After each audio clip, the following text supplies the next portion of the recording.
담장 너머로 도주하던 비단 치맛자락이 거친 가시덤불에 걸려 갈갈이 찢겼습니다. 혼례를 코앞에 둔 판서댁 금지 오겨 키운 딸이 야반도주라니 가당치도 않은 일이었지요. 뒤를 쫓던 하인들의 횃불이 뱀의 혀처럼 어둠을 핥아올 때 웬 사내가 여인의 입을 틀어막고 무덤 비석 뒤로 몸을 숨겼습니다. 숫, 죽고 싶지 않으면 숨소리조차 내지 마시오. 사내의 서늘한 목소리에 여인은 몸을 떨었습니다. 과연 이 사내는 그녀를 구하러 온 인연일까요? 아니면 그녀를 죽이러 온 자객일까요? 안녕하세요. 오늘도 야담전설에 찾아와 주셔서 감사드립니다. 이야기가 재미있으셨다면 왼쪽 아래에 있는 구독과 좋아요 부탁드립니다. 야담 시작하겠습니다. 그날 밤 판서댁 서고에는 인기척 하나 없이 촛불만 외로이 타오르고 있었습니다. 허나 누군가 그 불빛 아래 숨죽이고 있었으니 다름 아닌 판서의 장녀 홍연이었지요. 연희는 서가 틈새에 몸을 웅크린 채 아버지의 뒷모습을 지켜보고 있었습니다. 홍 판서의 손이 떨리고 있었습니다. 창백한 손가락이 붉은 인주를 찍어 서찰 위에 도장을 눌렀는데 그 문양이 심상치 않았습니다. 왕실 이기사의 인장과 좌의정 가문의 표식이 나란히 찍혀 있었던 것이지요. 연희는 숨을 삼켰습니다. 아버지가 낮은 목소리로 중얼거리는 말이 서고의 정막을 깨뜨렸습니다. 이것으로 세자의 목숨은 끝이로다. 그 한마디가 연희의 가슴에 비수처럼 박혔습니다. 저하를 해치려는 음모라니 이것이 아버지가 말하던 가문의 영광이란 말입니까? 연희의 손이 허리춤의 은장도를 움켜쥐었습니다. 심장이 미친 듯이 뛰었으나 두 눈동자만큼은 얼음장처럼 차갑게 식어 있었더랬지요. 홍 판서가 서찰을 봉인하고 서고를 나서자 연희는 그림자처럼 움직였습니다. 발끝에 힘을 주어 마루의 삐걱임을 피했고 아버지가 숨겨둔 함 속에서 봉인된 서찰을 꺼내 품에 넣었습니다. 손끝이 차갑게 떨렸지만 결심은 이미 굳어 있었습니다. 담장 위로 몸을 던지는 순간 연희의 비단댕기가 나뭇가지에 걸려 뜯겨 나갔습니다. 돌아볼 겨를이 없었습니다. 연분홍 저고리가 흙먼지를 뒤집어 쓰고 진보라 치마가 가시덤불에 갈갈이 찢겨 나갔지만 연희는 이를 악물고 산길을 내달렸습니다. 꽃신 한 짝이 어둠 속으로 사라졌고 맨발이 돌부리에 찍혀 피가 배어났지만 멈출 수 없었습니다. 얼마나 달렸을까요? 숨이 턱 밑까지 차오를 무렵 연희는 무덤과 비석 뒤로 몸을 숨겼습니다. 거친 숨을 삼키려는 찰나 코끝에 비릿한 냄새가 스쳤습니다. 피 냄새였습니다. 연희가 고개를 돌리자 어둠 속에서 번뜩이는 눈빛과 마주쳤습니다. 검은 도포를 걸친 사내가 비석의 등을 기대고 있었습니다. 낡은 흙잎 아래로 범처럼 매서운 눈이 연희를 노려보았지요. 사내의 옆구리에서 검붉은 피가 흘러내리고 있었지만 그 손은 여전히 검 자루를 움켜쥐고 있었습니다. 양반과 아씨가 야밤에 산길을 헤매는 꼴이라니. 자객인가 아니면 길 잃은 요물인가? 사내의 목소리가 낮게 울렸습니다. 연희는 물러서지 않았습니다. 은장도를 뽑아들며 차갑게 받아쳤지요. 피냄새 진동하는 사내치고 점잖은 자 못 보았으니 그쪽이야말로 내 앞길을 막는 도적인지 먼저 밝히시지요. 사내의 입꼬리가 실룩거렸습니다. 비웃음인지 감탄인지 알 수 없는 표정이었지요. 칼끝이 떨리는구려. 사람을 베어본 적 없는 솜씨군. 베지는 못해도 찌를 줄은 압니다. 다가오지 마시오. 내 몸엔 이미 구멍이 여럿이라 하나 더 늘어도 상관없소만 그쪽 목숨은 하나뿐이지 않소. 그때였습니다. 산길 저편에서 횃불이 번뜩였습니다. 하나가 아니었습니다. 5, 6, 7개의 불빛이 빠르게 다가오고 있었지요. 연희의 얼굴이 창백하게 굳었습니다. 아버지가 보낸 추격자들인지 아니면 이 사내를 쫓는 자들인지 알 수 없었습니다. 사내가 낮게 신음하며 몸을 일으켰습니다. 피가 뚝뚝 떨어졌지만 그 눈빛은 여전히 날카롭게 살아있었습니다. 아씨, 저들이 누구 편인지는 모르겠으나 우리 둘 다 반갑지 않은 손님인 건 분명하오. 숲 사이로 검은 그림자들이 스며들었습니다. 달빛 아래 번뜩이는 것은 수검이었습니다. 첫 번째 칼날이 허공을 갈랐고 사내가 연희를 옆으로 밀쳐냈습니다. 연희의 몸이 낙엽 위로 나뒹굴었지요. 사내의 검이 집을 박차고 나왔습니다.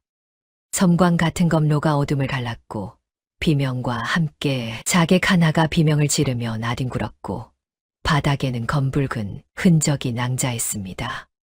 사내는 상처 입은 몸으로도 3명의 자객을 상대하고 있었습니다. 연희는 떨리는 손으로 은장도를 움켜쥐었습니다. 한 자객이 사내의 등 뒤로 돌아가는 것이 보였습니다. 생각할 틈이 없었습니다. 연희는 몸을 날려 그 자객의 허벅지에 은장도를 꽂아 넣었습니다. 자객의 비명이 울려 퍼졌습니다. 연희의 손에 뜨거운 피가 튀었지요. 구역질이 치밀었지만 이를 악물고 칼을 비틀었습니다. 자객이 쓰러지자 사내가 나머지 둘을 베어 넘겼습니다. 숲이 다시 고요해졌습니다. 죽은 자들의 신음과 바람 소리만이 나무십 사이로 스며들었지요. 사내가 검에 묻은 피를 털어내며 연희를 돌아보았습니다. 아씨, 솜씨가 제법이구려. 찌를 줄 안다더니 거짓말은 아니었군. 연희는 대답하지 않았습니다. 피 묻은 손을 떨며 서찰이 무사한지 품을 더듬었지요. 서찰은 무사했습니다. 허나 그녀의 옥비녀가 부러져 땅에 떨어졌고 머리카락이 흩어져 얼굴을 가렸습니다. 사내가 비틀거리며 숲속으로 사라지려 했습니다. 연희가 그 뒷모습을 바라보았습니다. 이대로 헤어지면 다시는 만나지 못할 것 같았습니다. 아니, 만나지 않는 편이 나을지도 몰랐습니다. 그러나 운명은 기이한 법이었습니다. 사내가 떠난 자리, 흙먼지 속에 무언가가 반쯤 묻혀 있었습니다. 연희가 그것을 집어들자 달빛이 그 위로 쏟아졌습니다. 용문양이 새겨진 옥패였습니다. 왕실에서만 쓰는 그것도 세자만이 지닐 수 있는 증표였지요. 연희의 손이 멈추었습니다. 방금 그 사내가 대체 누구란 말입니까? 죽었다고 소문난 세자가 어찌하여 이 깊은 산 중에서 피를 흘리고 있었던 것일까요? 멀리서 달고는 소리가 들려왔습니다. 동이 트고 있었습니다. 연희는 옥패를 품에 넣고 산길을 내려다보았습니다. 도성의 불빛이 아득히 보였지요. 그곳에 진실이 있었습니다. 그리고 그 진실을 밝히려면 방금 사라진 그 사내를 다시 찾아야 할 터였습니다. 동이 트기 전 연희는 산길을 내려와 도성 외곽의 나루터에 닿았습니다. 밤새 달려온 탓에 온몸이 천근만근이었지만 멈출 수 없었습니다. 찢어진 치마를 대충 여미고 흙투성이 얼굴을 소매로 훔쳤지요. 양반과 아씨의 행색이라고는 찾아볼 수 없는 꼴이었습니다. 나루터에는 새벽 장사를 나가는 짐꾼들이 북적이고 있었습니다. 연희는 그 틈에 섞여 성문을 향해 걸었습니다. 그땐 아직은 기척이 등 뒤에서 느껴졌지요. 돌아보니 낡은 흙잎을 눌러쓴 사내가 짐꾼들 사이에 서 있었습니다. 어젯밤 그 사내였습니다. 어찌 여기에 있는 거요? 연희가 낮게 물었습니다. 사내는 대답 대신 옆구리를 감싼 천 조각을 보여주었지요. 피가 배어 있었지만 밤새 지혈을 한 모양이었습니다. 아씨야말로 어디로 가는 거요? 그 꼴로 성문을 통과할 셈이오. 연희는 입술을 깨물었습니다. 사내의 말이 맞았습니다. 지금 행색으로는 성문에서 붙잡힐 것이 뻔했지요. 사내가 어깨에 짊어진 짐 보따리 하나를 연희에게 내밀었습니다. 이걸 이고 가시오. 짐꾼 행세를 하면 눈에 띄지 않을 거요. 연희는 잠시 망설이다 보따리를 받아들었습니다. 둘은 짐꾼 무리에 섞여 성문을 지났습니다. 하수꾼들의 눈길이 스쳐 지나갔지만 아무도 그들을 의심하지 않았지요. 흙먼지 묻은 두 사람은 그저 고된 삶을 이어가는 백성처럼 보였을 테니 말입니다. 도성 안으로 들어서자 사내가 발걸음을 멈추었습니다. 여기서 헤어지는 게 좋겠소. 아씨에게는 갈 곳이 있을 테고. 연희는 품 안의 옥패를 떠올렸습니다. 이 사내의 정체를 확인해야 했습니다. 허나 지금 당장은 은신처가 급했지요. 연희는 고개를 끄덕이며 한 곳을 떠올렸습니다. 어릴 적 동무가 있었습니다. 기생이 되어 월향각을 이끌고 있다는 소문을 들은 적이 있었지요. 나를 따라오시오. 몸을 숨길 곳이 있소. 사내가 눈썹을 치켜 올렸습니다. 연희는 설명 없이 골목길로 접어들었습니다. 사내는 잠시 망설이다 그 뒤를 따랐지요. 월향각은 도성 한복판에 자리 잡고 있었습니다. 화려한 기와지붕 아래로 비단 휘장이 드리워져 있었고 아침인데도 술 냄새와 분 냄새가 뒤섞여 풍겨 나왔지요. 연희는 정문을 피해 뒷마당으로 돌아갔습니다. 마당에서 빨래를 널던 하녀가 연희를 보고 비명을 질렀습니다. 연희가 손짓으로 조용히 하라 이르자 하녀가 황급히 안으로 뛰어들어갔지요. 잠시 후 화려한 옥색 치마를 입은 여인이 나타났습니다. 눈가의 애교점이 인상적인 얼굴이었습니다. 월향이었지요. 아이고, 이게 누구야? 판서대가 씨가 거짓골을 하고 나타나다니. 월향의 눈이 연희의 뒤에 선 사내를 훑었습니다. 피 묻은 도포와 날카로운 눈빛을 보더니 얼굴이 굳어졌지요. 이런 피투성이 사내를 내 방에 두라고? 연희야, 네가 미쳤구나. 월향아, 네가 가진 정보망이 필요해. 대신 내 가문의 비자금 장부를 주마. 월향의 눈이 번뜩였습니다. 비자금 장부라면 도성의 세도가들 약점이 고스란히 담긴 물건이었지요.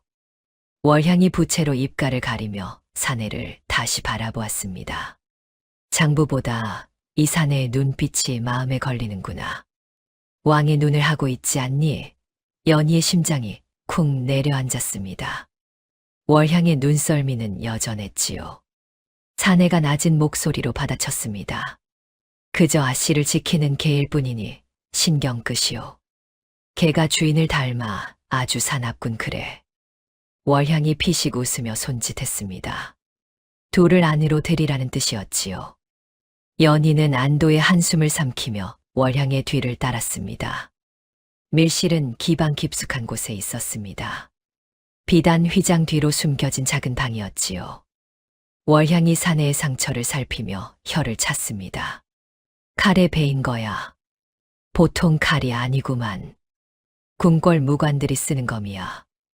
연희가 사내를 바라보았습니다. 사내는 아무 말 없이 상처를 동염했지요. 월향이 연희를 구석으로 끌고 가서 낮게 속삭였습니다. 연희야, 이 사내 정체가 뭐니? 궁궐검에 베이고 왕의 눈을 하고 있어. 설마 네가 모르고 데려온 건 아니겠지. 연희는 대답하지 못했습니다. 알고 있었지요. 품 안의 옥패가 증거였습니다. 허나 입 밖에 낼 수는 없었습니다. 월향이 한숨을 쉬며 고개를 저었습니다. 좋아. 일단 이 사내는 호위무사로 위장시키마. 내 손님 중에 몸종 데리고 다니는 양반이 수두룩하니까. 대신 연희 너는 내 방에서 하녀 행세를 해야 해. 연희가 고개를 끄덕이려는 순간 밖에서 소란이 일었습니다. 발걸음 소리가 급하게 다가왔고 하녀의 목소리가 떨리며 들려왔지요. 행수님, 좌이정 대감 행차요입니다. 월향의 얼굴이 창백해졌습니다. 연희의 심장이 멎는 듯했지요. 좌이정 김치중이라면 아버지를 영모로 끌어들인 장본인이었습니다.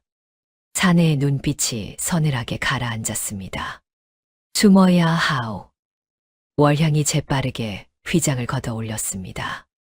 그 뒤에 또 하나의 작은 공간이 있었지요. 사내가 그 안으로 몸을 숨겼습니다. 연희는 월향이 내민 기녀 복색을 받아들었습니다. 빨리 갈아입어. 술상을 들고 나가야 해. 손이 떨렸습니다. 연희는 찢어진 치마를 벗고 얇은 비단 저고리를 걸쳤습니다. 머리를 틀어 올리고 분을 바르자 거울 속에 낯선 얼굴이 비쳤지요.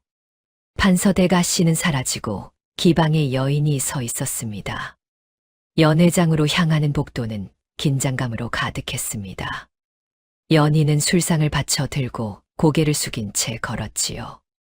심장이 목구멍까지 뛰어올랐지만 손끝 하나 떨리지 않게 힘을 주었습니다. 연회장에는 김치중이 상석에 앉아 있었습니다. 기름진 얼굴에 가늘고 긴 눈, 정돈된 염소 수염이 촛불 아래 번들거렸지요. 화려한 붉은색 관복을 입고 금거북이 놀이개를 만지작거리고 있었습니다.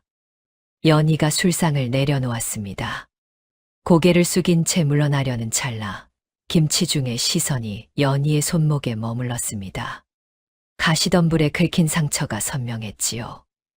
양반과 아씨의 손이 아니라면 기녀의 손도 아니었습니다. 이리 오너라. 김치중의 목소리가 낮게 울렸습니다. 연희의 등줄기에 식은땀이 흘렀지요. 한 걸음, 두 걸음 다가가려는 순간 연회장 한쪽에서 쨍그랑 소리가 울려 퍼졌습니다. 술병이 깨지고 붉은 술이 바닥에 쏟아졌습니다. 월향이 호위무사 차림을 한 사내에게 고함을 치고 있었지요. 이런 미련한 놈 같으니 술병을 깨면 어쩌자는 게냐. 사내가 어리숙한 표정을 지으며 허리를 굽혔습니다. 연회장의 시선이 일제히 그쪽으로 쏠렸지요. 김치중의 눈살이 찌푸려졌고 연희를 향하던 관심이 사그라들었습니다. 시끄럽군. 치워라.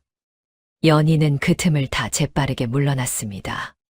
심장이 터질 듯 뛰었지만 겉으로는 아무렇지 않은 척 복도를 빠져나왔지요. 밀실로 돌아왔을 때 사내가 이미 와 있었습니다. 월향이 부채를 접으며 안도의 한숨을 내쉬었지요. 아슬아슬했어. 그 영감탱이 눈썰미가 보통이 아니야. 연희가 사내를 바라보았습니다. 왜 나를 도왔느냐고 묻고 싶었지만 말이 나오지 않았지요. 사내는 그저 창밖을 바라보고 있었습니다. 월향이 낮은 목소리로 말했습니다. 김치중이 오늘 이곳에 온 건 우연이 아니야. 무언가 찾고 있어. 도성 전체에 눈과 귀를 깔아놓았더라고. 연희의 손이 품 안의 서찰을 움켜쥐었습니다. 김치중은 아버지만 손에 넣은 것이 아니었습니다. 도성 전체를 장악하려 하고 있었지요. 밤이 깊어 김치중이 떠난 후 월향이 무언가를 들고 왔습니다. 연회장에서 김치중이 앉았던 자리 밑에서 발견한 것이라 했지요. 검은 표식이 새겨진 작은 종이 쪽지였습니다. 연희가 그것을 펼쳐보았습니다. 그리고 숨이 멎었습니다. 거기에는 세 글자가 또렷이 적혀 있었습니다. 이휘. 죽은 줄 알았던 세자의 이름이었습니다. 연희의 눈이 천천히 사내를 향했습니다. 사내는 여전히 창밖을 바라보고 있었지요. 그 옆모습에 달빛이 내려앉았습니다. 범처럼 매서운 눈, 왕의 눈을 하고 있다던 월향의 말이 떠올랐습니다. 이 사내가 정령세자란 말입니까? 죽은 줄 알았던 세자가 어찌하여 이 기방의 밀실에 숨어 있는 것일까요? 월향각의 밀실에는 무거운 침묵이 내려앉아 있었습니다. 연희는 품에서 서찰을 꺼내 촛불 아래 펼쳐 놓았지요. 아버지가 봉인했던 그 서찰이었습니다. 붉은 인장이 두 개 찍혀 있었는데 하나는 좌의정 가문의 것이고 다른 하나는 낯선 문양이었습니다. 사내가 다가와 서찰을 들여다보았습니다. 그 눈빛이 순간 날카롭게 빛났지요. 연희는 그 반응을 놓치지 않았습니다. 이 인장을 아시오? 사내는 대답하지 않았습니다. 대신 손가락으로 낯선 문양을 짚었지요. 이 기사의 표식이었습니다. 세자를 호위하는 무관들만이 쓰는 인장이었습니다. 월향이 고개를 내밀며 서찰을 살폈습니다. 그녀의 눈이 가늘어졌지요.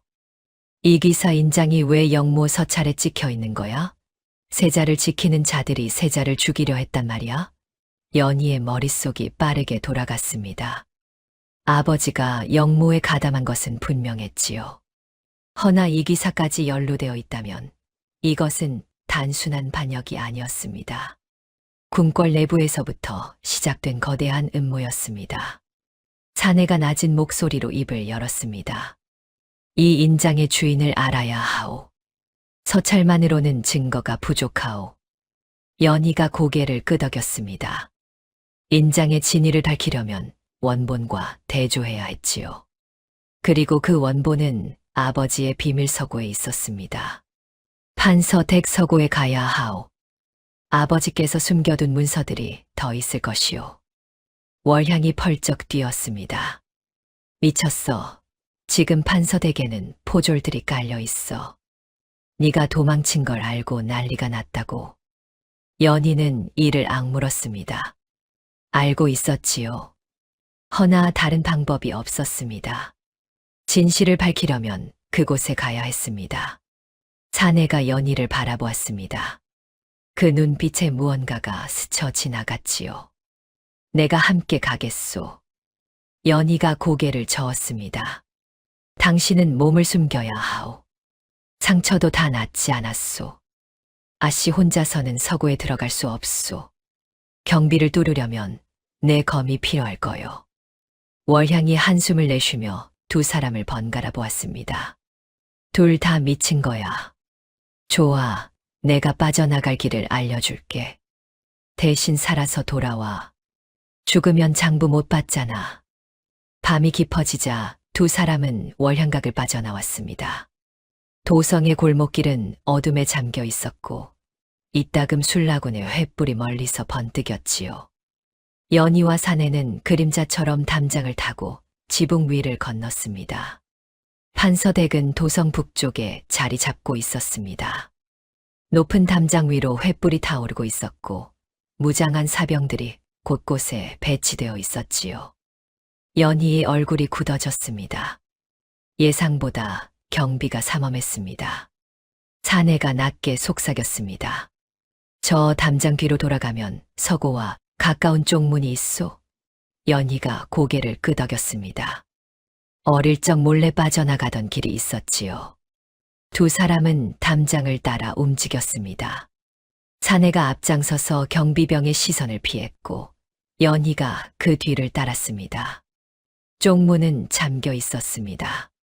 사내가 허리춤에서 가느다란 쇠를 꺼내 자물쇠를 만졌지요.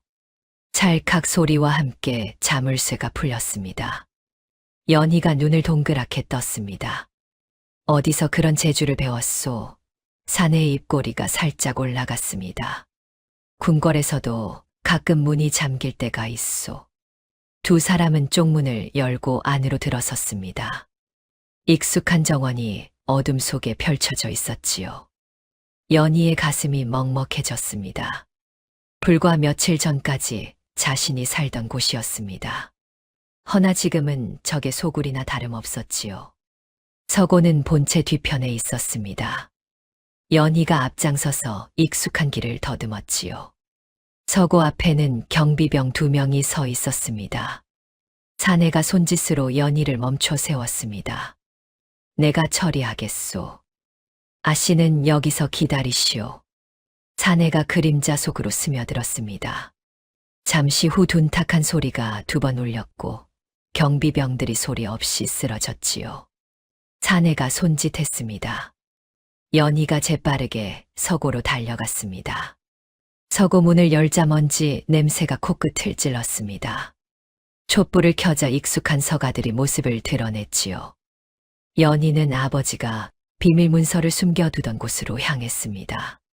서가 뒤편의 벽에 손을 대자 숨겨진 서랍이 열렸습니다. 그 안에는 서찰 묶음과 장부가 있었습니다. 연희가 서찰을 꺼내 펼쳐보았지요. 심장이 멎는 듯 했습니다. 세자씨의 명령서였습니다. 김치중의 직인과 함께 날짜가 찍혀 있었지요. 그리고 그 아래에는 아버지의 서명이 있었습니다. 연희의 손이 떨렸습니다. 사내가 다가와 서찰을 들여다보았습니다. 그 눈빛이 차갑게 가라앉았지요. 연희가 떨리는 목소리로 말했습니다. 아버님, 이 피 묻은 서찰이 가문의 영광입니까? 세자의 목을 치고 얻은 자리가 그리도 탐나셨습니까? 그때 서고 문이 열리며 누군가 들어섰습니다. 홍 판서였지요. 창백한 얼굴에 충혈된 눈, 며칠 사이에 10년은 늙어 보였습니다. 그의 눈이 연희를 발견하고 크게 떠졌습니다. 연희야, 네가 어찌 여기에? 연희가 서찰을 들어보였습니다. 홍 판서의 얼굴이 사색이 되었지요. 그것을 내려놓아라. 네가 알 일이 아니다. 알 일이 아니라뇨? 이것은 영무이옵니다. 아버님께서 세자를 시해하려 하셨단 말입니까? 홍 판서의 목소리가 떨렸습니다. 가문을 지키기 위해 누군가는 손에 피를 묻혀야 하는 법이다. 너는 그저 꽃처럼 피어 있으면 될 것을. 연희의 눈에서 눈물이 흘러내렸습니다. 허나 목소리는 단호했지요. 뿌리가 썩은 꽃은 시들기 마련입니다. 저는 오늘 가문이 아닌 백성의 길을 택하겠습니다. 홍 판서가 손을 들어 경비병을 부르려 했습니다. 그 순간 사내가 앞을 가로막았지요. 홍 판서의 눈이 사내를 훑었습니다. 그리고 무언가를 알아본 듯 얼굴이 굳어졌습니다. 너는 설마? 밖에서 경보 장치가 울렸습니다. 징 소리가 판서댁 전체에 울려 퍼졌지요. 사내가 연희의 손을 잡아 끌었습니다. 가야 하오. 지금 당장. 두 사람은 서고를 박차고 나왔습니다. 사방에서 횃불이 몰려들고 있었지요. 사내가 품에서 작은 주머니를 꺼내 바닥에 내던졌습니다. 흰 연기가 피어올랐고 경비병들이 기침을 하며 주춤거렸습니다. 지붕 위로 사내가 외쳤습니다. 연희가 담장을 타고 지붕 위로 뛰어올랐지요. 사내가 그 뒤를 따랐습니다. 기와가 발밑에서 미끄러졌지만 멈출 수 없었습니다. 지붕 위를 달리는 두 사람 뒤로 화살이 날아들었습니다. 슉슉 소리를 내며 기와를 깨뜨렸지요. 연희의 소매가 찢겼고 사내의 어깨를 스쳐 지나갔습니다. 담장 끝에 이르렀을 때 아래에는 시커먼 강물이 흐르고 있었습니다. 사내가 연희를 돌아보았지요. 뛸 수 있겠소. 선택의 여지가 없지 않소. 두 사람은 동시에 몸을 날렸습니다. 차가운 강물이 그들을 삼켰지요. 화살 세례가 수면 위를 때렸지만 두 사람은 이미 물속 깊이 잠겨들고 있었습니다. 얼마나 흘렀을까요? 연희가 강변에 기어올랐을 때 온몸이 젖어 덜덜 떨리고 있었습니다. 사내가 옆에서 숨을 몰아쉬고 있었지요. 젖은 서찰을 꺼내보니 다행히 글씨는 번지지 않았습니다. 연희가 서찰을 달빛에 비춰보았습니다. 그리고 눈이 커졌지요. 인장의 문양이 선명히 드러났습니다. 이 기사의 인장, 그 주인의 이름이 적혀 있었습니다. 박달. 세자의 충복이라 알려진 이 기사 무관의 이름이었습니다. 사내의 얼굴이 돌처럼 굳어졌지요. 연희가 조심스럽게 물었습니다. 이 이름을 아시오? 사내는 대답하지 않았습니다. 다만 그 주먹이 부르르 떨리고 있었지요. 달빛 아래 그 눈에 비친 것은 분노인지 슬픔인지 알 수 없었습니다. 허나 한 가지는 분명했습니다. 이 서찰에 담긴 진실은 예상보다 훨씬 깊고 어두운 곳까지 뻗어 있었던 것이지요. 강물에 빠진 뒤로 이틀이 지났습니다. 연희와 사내는 도성을 벗어나 남쪽 나루터에 몸을 숨기고 있었지요. 월향이 보내준 전갈에 따르면 김치중이 도성 전체에 수배령을 내렸다 했습니다. 판서 댁을 털고 도주한 도적 남녀를 찾으라는 명이었지요. 연희는 젖었던 서찰을 햇볕에 말리며 생각에 잠겼습니다. 박달이라는 이름이 머릿속을 맴돌았지요. 세자의 충복이 어찌하여 영모 서찰에 이름을 올렸단 말입니까? 사내에게 물어보았지만 그는 입을 열지 않았습니다. 사내의 상처는 아물어가고 있었지만 눈빛은 점점 어두워지고 있었지요. 무언가 깊은 생각에 빠져 있는 듯 했습니다. 월향의 두 번째 전갈이 도착한 것은 그날 저녁이었습니다. 나루터 주막에서 몰래 전해진 서찰에는 긴박한 내용이 담겨 있었지요. 김치중의 비리 장부가 지방 현감에게 있다더라. 충주 현감 조만득 그자가 김치중에게 뇌물을 상납한 증거를 쥐고 있어. 사흘 뒤 현감댁에서 잔치가 열린다네. 그때가 기회야. 연희가 서찰을 사내에게 내밀었습니다. 사내가 읽어 내려가더니 고개를 끄덕였지요. 비리장부를 손에 넣으면 김치중을 몰아붙일 수 있소. 허나 현감댁에 어찌 들어갈 작정이요? 연희가 잠시 생각하다 입을 열었습니다. 잔치에는 지방 양반들이 몰려들 것이오. 우리도 그 틈에 섞여 들어가면 돼요. 양반 행세를 하자는 거요? 이 꼴로 사내가 자신의 해진 도포를 내려다보았습니다. 연희의 행색도 별반 다르지 않았지요. 찢어진 치마에 흙먼지 묻은 저고리라니 양반은커녕 거지 행세도 어려워 보였습니다. 연희가 피식 웃었습니다. 양반이 아니라 양반대 카인으로 들어가면 돼요.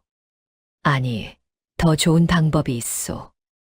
연희의 눈이 번뜩였습니다. 부부로 위장하는 거요. 지방에서 올라온 가난한 양반 부부, 현감에게 청탁하러 온 것처럼 꾸미면 의심받지 않을 거요. 사내의 눈썹이 꿈틀거렸습니다. 부부라고 싫으시오? 싫다고 한 적 없소. 다만 사내가 말끝을 흐렸습니다. 연희가 고개를 갸웃거렸지만 더 묻지는 않았지요.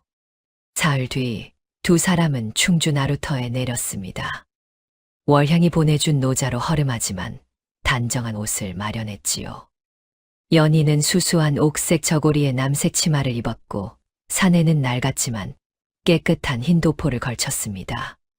나루터에서 서로의 모습을 확인하던 두 사람은 잠시 멈칫거렸습니다. 연희가 먼저 입을 열었지요.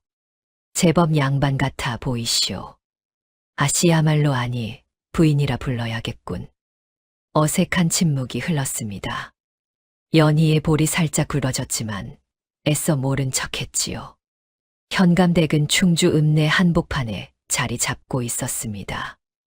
높은 담장 안에서 풍악 소리가 흘러나왔고 화려한 등불이 대낮처럼 밝혀져 있었지요. 잔치에 온 양반들이 줄지어 들어가고 있었습니다. 두 사람은 그 틈에 섞여 들어갔습니다. 문지기가 의심스러운 눈으로 훑어보았지만 사내가 품에서 가짜 명함을 내밀자 고개를 끄덕이며 비켜섰지요. 월향이 마련해준 위조 문서였습니다. 잔치상이 차려진 마당에는 수십 명의 양반들이 앉아 있었습니다. 술잔이 오가고 기생들의 노랫소리가 울려 퍼졌지요. 연희와 사내는 구석자리에 앉아 주위를 살폈습니다. 현감 조만득은 상석에 앉아 있었습니다.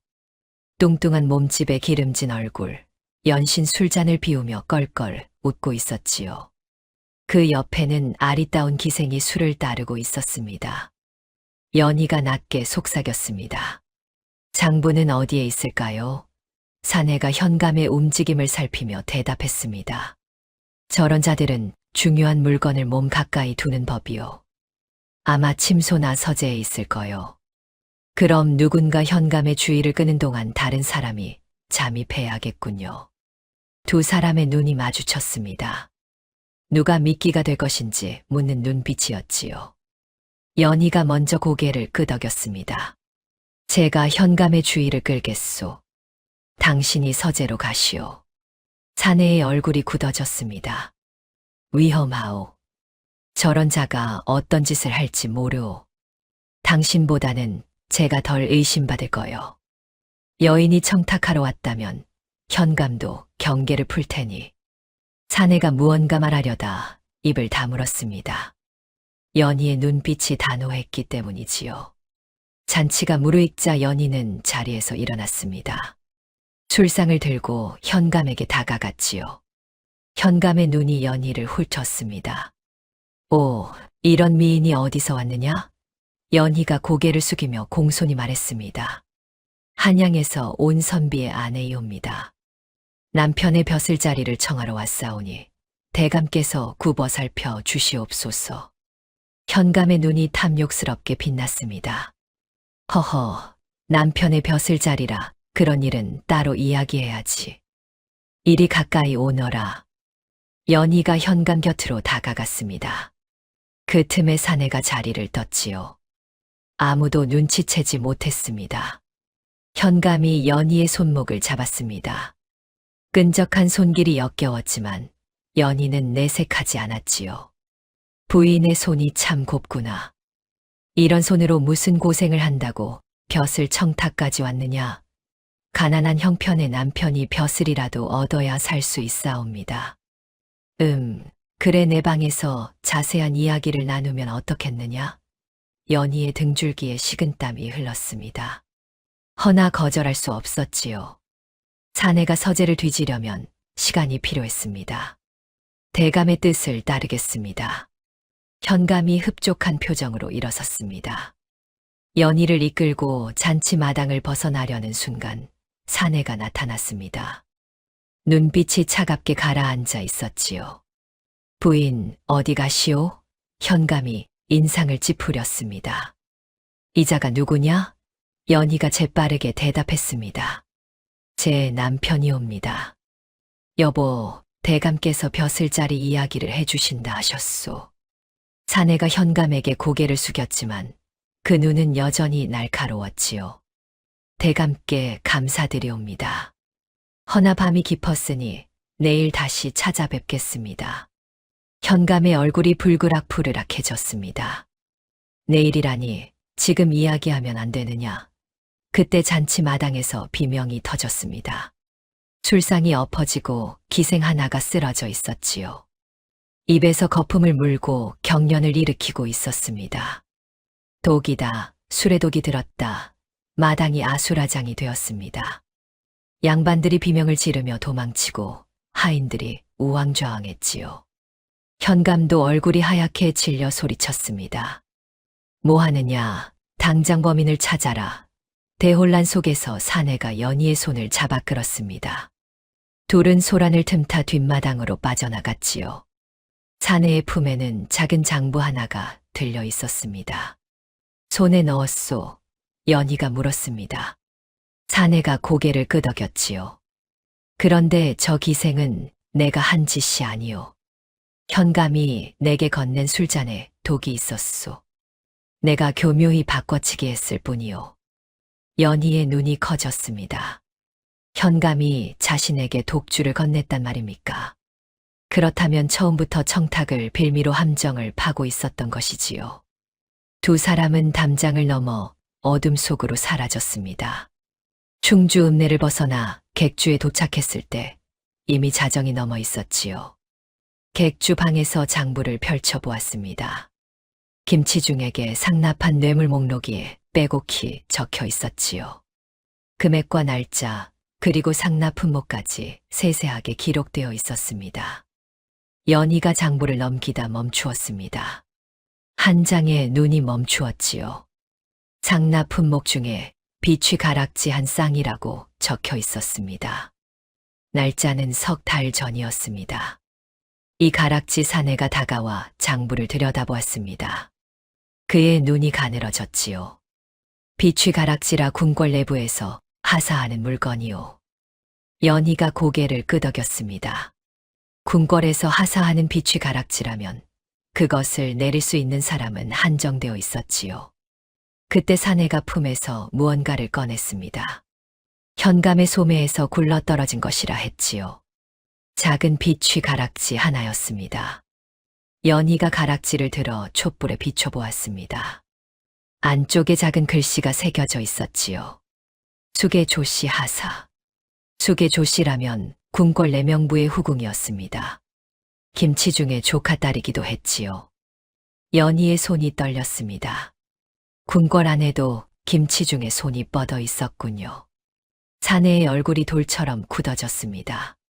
그 눈에 비친 것은 분노만이 아니었지요. 깊은 슬픔 같은 것이 스쳐 지나갔습니다. 밤이 깊어갔습니다. 두 사람은 마주 앉아 장부를 살폈지요. 어느 순간 연희가 고개를 들었습니다. 사내가 자신을 바라보고 있었습니다. 부부 연기치고는 손이 너무 떨리시더구려. 내 허리를 잡는 게 그리도 싫었소. 연희의 얼굴이 붉어졌습니다. 그쪽 심장 소리가 천둥처럼 들려 그런 겁니다. 좀 조용히 시켜보시지요. 사내가 피식 웃었습니다. 심장이 뛰는 건 살아있다는 증거 아니겠소. 우리 둘 다 아직은 살아남았구려. 이 잔치가 끝나면 진짜 피바람이 불 텐데 태평하시기도 하십니다. 사내의 웃음이 사그라졌습니다. 그 눈에 무언가 깊은 것이 스쳤지요.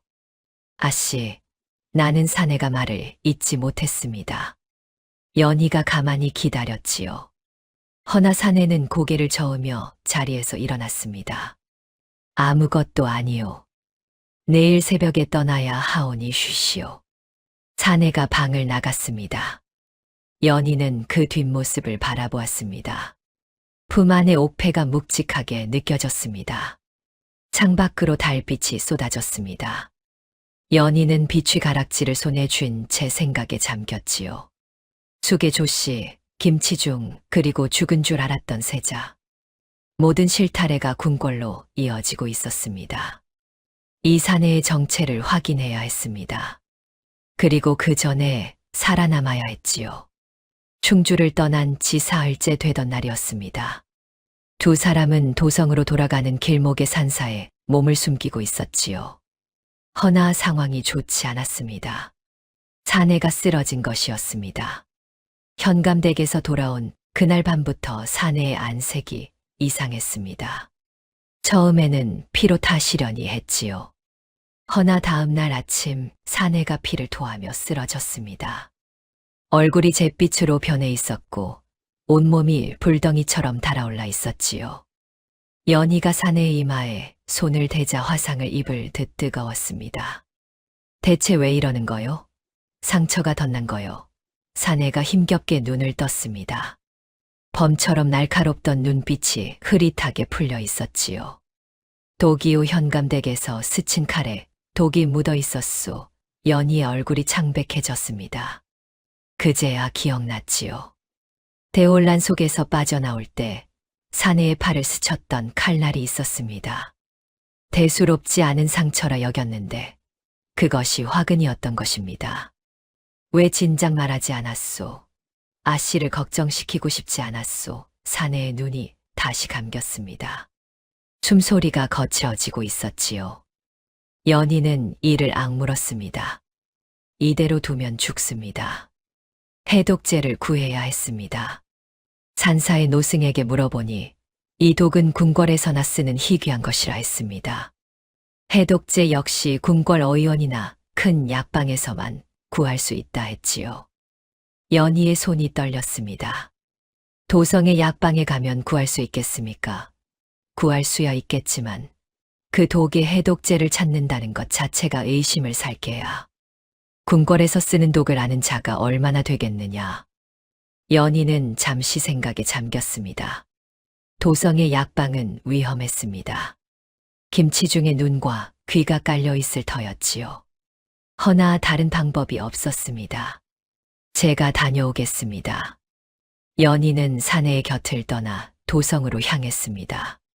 산길을 내달려 해가 지기 전에 도성 외곽에 도착했지요. 성문에서 수배 방문을 보았습니다. 자신의 얼굴이 그려져 있었습니다. 연희는 얼굴을 가리고 골목길로 접어들었습니다. 월향이 알려준 약방이 있었지요. 허나 약방 앞에는 관아의 포졸들이 서성이고 있었습니다. 함정이었습니다. 연희는 발걸음을 돌렸습니다. 다른 방법을 찾아야 했지요. 그때 월향이 보낸 전갈이 떠올랐습니다. 김치중의 사가에 약재 창고가 있다고 했습니다. 그곳이라면 해독제가 있을 터였지요. 김치중의 사가는 도성동 쪽에 자리 잡고 있었습니다. 높은 담장의 삼엄한 경비, 정면으로는 들어갈 수 없었지요. 연희는 담장을 타고 뒷마당으로 잠입했습니다. 약재 창고는 별채 뒤편에 있었습니다. 자물쇠가 걸려 있었지만 은장도로 따는데 오래 걸리지 않았지요. 사내에게 배운 솜씨였습니다. 창고 안에는 온갖 약재가 빼곡히 쌓여 있었습니다. 연희는 떨리는 손으로 약재들을 뒤졌지요. 해독제의 재료를 찾아야 했습니다. 노승이 알려준 약재 이름을 되뇌며 하나하나 확인했습니다. 그때 창고 문이 열렸습니다. 횃불이 번뜩이며 연희의 얼굴을 비추었지요. 그 불빛 뒤에 서 있는 자는 김치중이었습니다. 허허, 쥐가 제 발로 덫에 들어왔구나. 연희의 등줄기에 식은땀이 흘렀습니다. 도망칠 곳이 없었지요. 김치중이 천천히 다가왔습니다. 기름진 얼굴에 가늘고 긴 눈이 연희를 훑었습니다. 판서 대가씨가 야밤에 내 창고를 뒤지다니 무엇을 찾고 있었느냐? 연희는 입을 다물었습니다. 김치중이 피식 웃었지요. 말하지 않아도 안다. 해독제를 찾고 있었겠지. 그렇다면 누군가 독에 중독되었다는 뜻이로구나. 김치중의 눈이 번뜩였습니다. 혹시 그자가 살아있는 게냐? 죽었다던 그자가. 연희의 심장이 멎는 듯 했습니다. 김치중은 알고 있었지요. 세자가 살아있다는 것을, 그리고 연희가 그와 함께 다닌다는 것을. 무슨 말씀인지 모르겠습니다. 시치미를 떼어봤자 소용없다. 내 아비가 다 불었거든. 연희의 얼굴이 창백해졌습니다. 아버지가 입을 열었단 말입니까? 김치중이 껄껄 웃었습니다. 걱정 마라. 내 아비는 아직 살아있다. 네가 순순히 따라오면 목숨은 살려주마. 연희는 이를 악물었습니다. 이대로 잡혀가면 끝이었지요. 사내도 아버지도 모든 것이 수포로 돌아갈 터였습니다. 한 가지만 묻겠습니다. 연희가 입을 열었습니다. 시간을 벌어야 했지요. 나를 이용해 궁으로 돌아가려 했소. 당신이 진짜 세자라면 나 같은 아씨의 목숨 따윈 장식이었겠군. 김치중의 눈이 커졌습니다. 연희의 말이 자신에게 한 것이 아니라는 걸 깨달았지요. 뭐라고? 연희가 품에서 횃불 하나를 꺼내 약재 더미에 던졌습니다. 불이 확 붙었지요. 마른 약재에 불이 옮겨 붙자 순식간에 연기가 피어올랐습니다. 불이야, 불이야. 창고 밖에서 고함이 터졌습니다. 김치중이 기침을 하며 뒤로 물러섰지요. 연희는 그 틈을 타 해독제 재료를 움켜쥐고 창고를 박차고 나왔습니다. 담장을 향해 달렸습니다. 뒤에서 고함 소리가 들렸지요. 전연을 잡아라.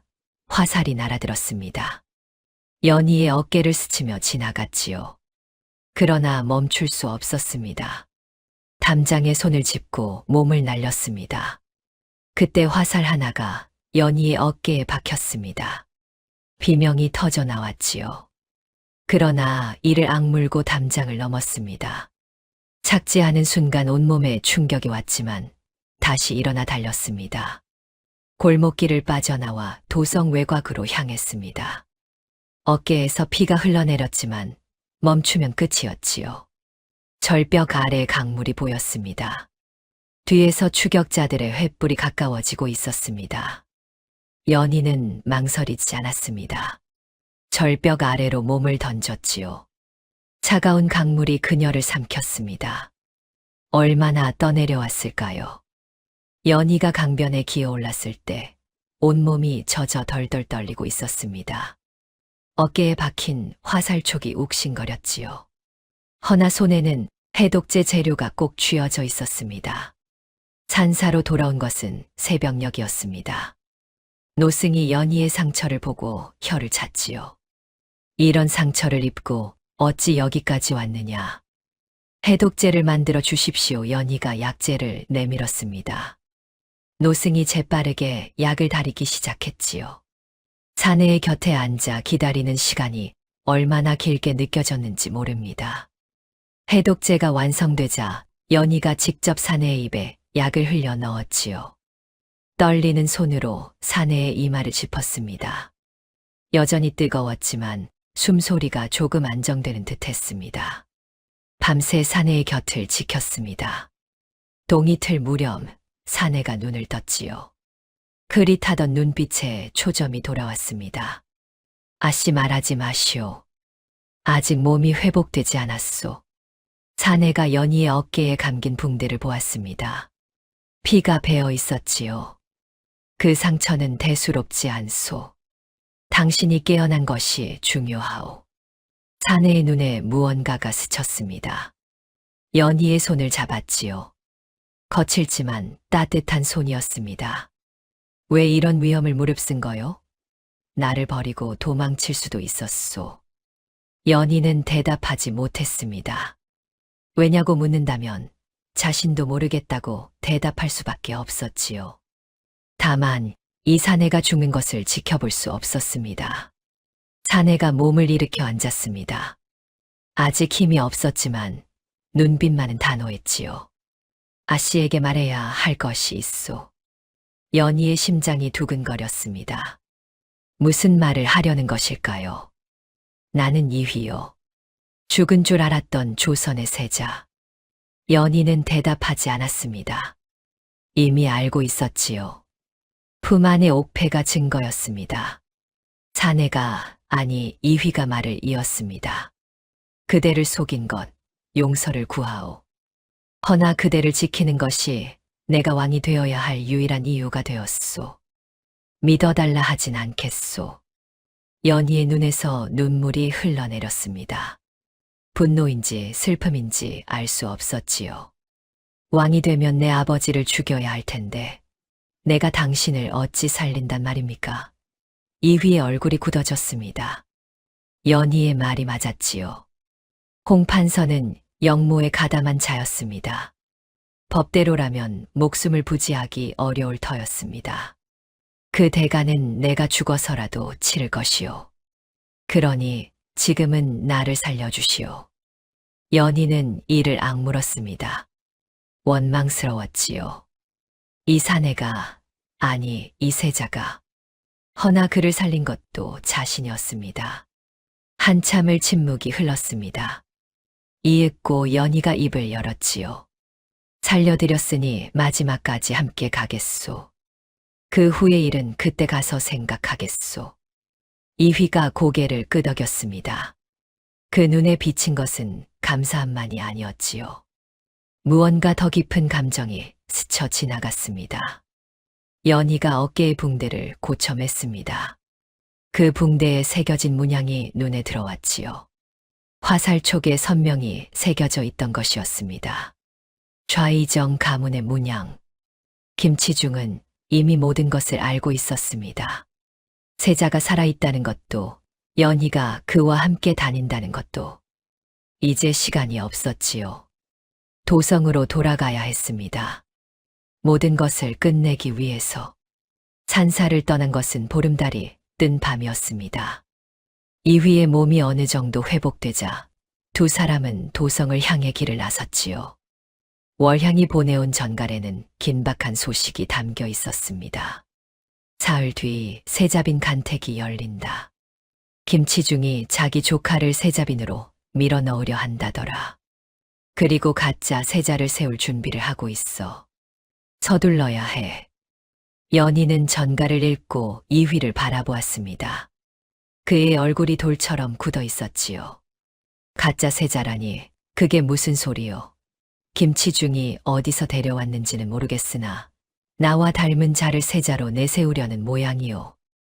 내가 죽었다 선포한 뒤로 궁궐에서는 아무도 내 얼굴을 본 자가 없으니까. 연희의 손이 떨렸습니다. 가짜 세자가 보위에 오르면 모든 것이 끝이었지요. 진짜 세자인 이휘는 역적으로 몰릴 터였습니다. 어찌할 작정이오? 이휘가 창밖을 바라보았습니다. 달빛이 그의 얼굴을 비추었지요. 간택장에 나타나야 하오. 모든 대신들 앞에서 내 정체를 밝히는 수밖에 없소. 그건 너무 위험하오. 김치중의 사병들이 궁궐 곳곳에 깔려 있을 텐데 위험하지 않은 길은 없소. 허나 이대로 숨어 있으면 나라가 김치중의 손에 넘어가오. 연희는 입술을 깨물었습니다. 이휘의 말이 맞았지요. 더 이상 피할 수 없었습니다. 그럼 저도 함께 가겠소. 이휘의 눈이 커졌습니다. 아씨는 안 돼요. 너무 위험하오. 저는 세자빈 후보였소. 간택장에 나타나도 이상하지 않소. 오히려 제가 들어가는 편이 덜 의심받을 거요. 이휘가 고개를 저으려 했지만 연희의 눈빛이 단호했습니다. 당신 혼자서는 증거를 들이밀 수 없소. 제가 서찰과 장부를 가지고 들어가겠소. 당신은 때를 맞춰 나타나시오. 이휘는 한참을 연희를 바라보았습니다. 이윽고 한숨을 내쉬며 고개를 끄덕였지요. 좋소. 허나 약속하시오. 위험해지면 반드시 빠져나오겠다고.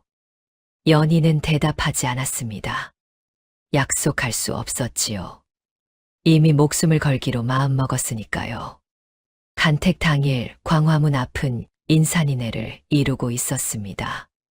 세자빈 후보들을 태운 가마가 줄지어 궁궐로 들어가고 있었지요. 화려한 비단 휘장이 아침 햇살에 번뜩였습니다. 연희는 월향이 마련해준 가마에 몸을 숨기고 있었습니다. 수수한 비단 저고리에 치마를 입고 머리에는 쪽을 찌고 간소한 비녀를 꽂았지요. 도망친 판서대가 씨가 아니라 지방에서 올라온 양반과 처녀로 위장한 것이었습니다. 가마가 궁궐 안으로 들어섰습니다. 심장이 목구멍까지 뛰어올랐지만 겉으로는 태연한 척했지요. 가마 안에서 창살 틈으로 밖을 살폈습니다. 근위병들이 곳곳에 배치되어 있었고 그 사이사이에 김치중의 사병으로 보이는 자들이 섞여 있었습니다. 간택 대기소에 도착하자 연희는 가마에서 내렸습니다. 다른 세자빈 후보들이 줄지어 앉아 있었지요. 화려한 비단 옷을 입은 아씨들이 서로를 견제하며 눈을 흘기고 있었습니다. 연희가 구석자리에 앉자 옆자리의 아씨가 코웃음을 쳤습니다. 어머, 저 행색 좀 보게. 지방에서 굴러온 게 분명해. 쯔쯔 세자빈 자리를 넘보다니 주제도 모르는 것. 연희는 못 들은 척 고개를 숙였습니다. 지금은 눈에 띄면 안 되었지요. 품 안에 숨긴 서찰과 장부가 묵직하게 느껴졌습니다. 그때 대기소 문이 열리며 내관이 들어섰습니다. 세자빈 후보들은 어전으로 이동하시오. 아씨들이 일어나 줄을 섰습니다. 연희도 그 틈에 섞였지요. 심장이 요동쳤지만 발걸음은 흔들리지 않았습니다. 어전으로 향하는 복도는 길고 어두웠습니다.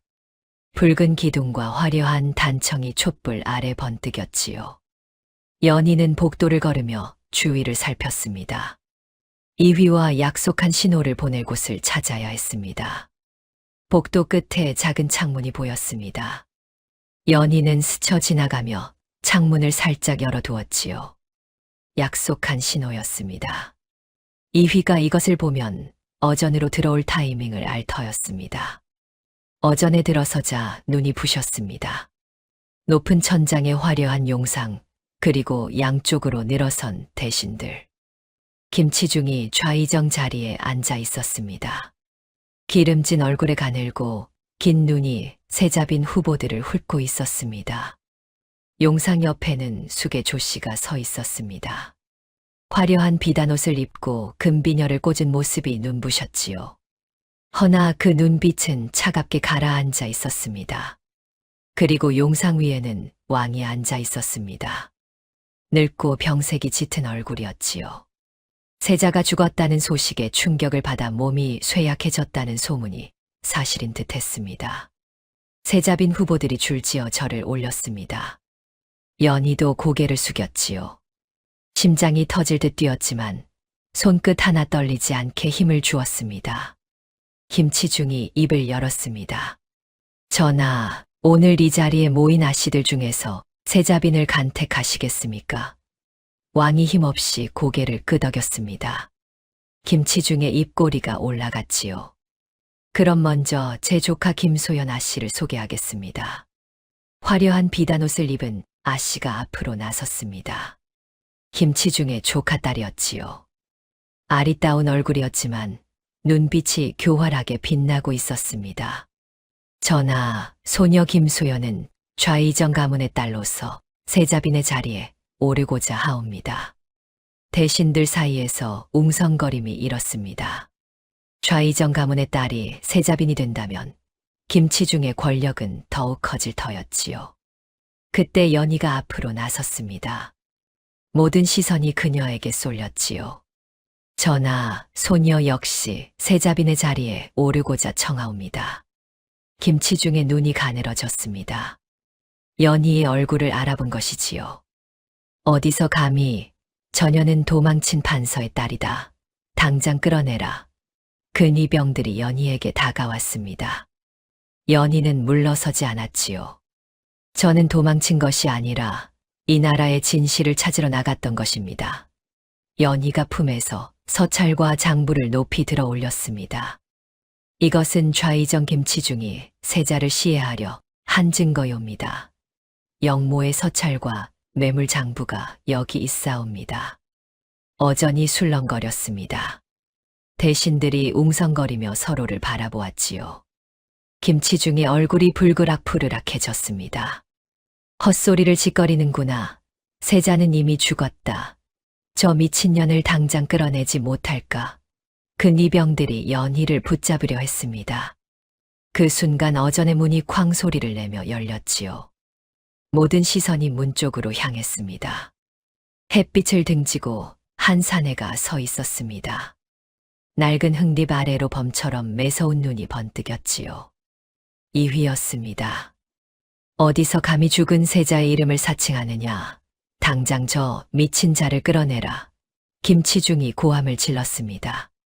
이휘가 천천히 어전 안으로 걸어 들어왔지요. 그 발걸음이 묵직하게 울렸습니다. 내 얼굴이 증좌거늘 좌의정은 무엇이 두려워 눈을 감으려 하시는가. 이휘가 흙잎을 벗어 던졌습니다. 훤칠한 얼굴이 드러났지요. 왕의 눈이 크게 떠졌습니다. 휘휘야. 왕이 떨리는 목소리로 불렀습니다. 이휘가 왕 앞에 무릎을 꿇었지요. 불초한 자식 이휘, 아바마마께 문안드려옵니다. 어전히 술렁거렸습니다. 죽었다던 세자가 살아 돌아온 것이지요. 대신들이 웅성거리며 서로를 바라보았습니다. 숙의 조씨의 얼굴이 하얗게 질렸습니다.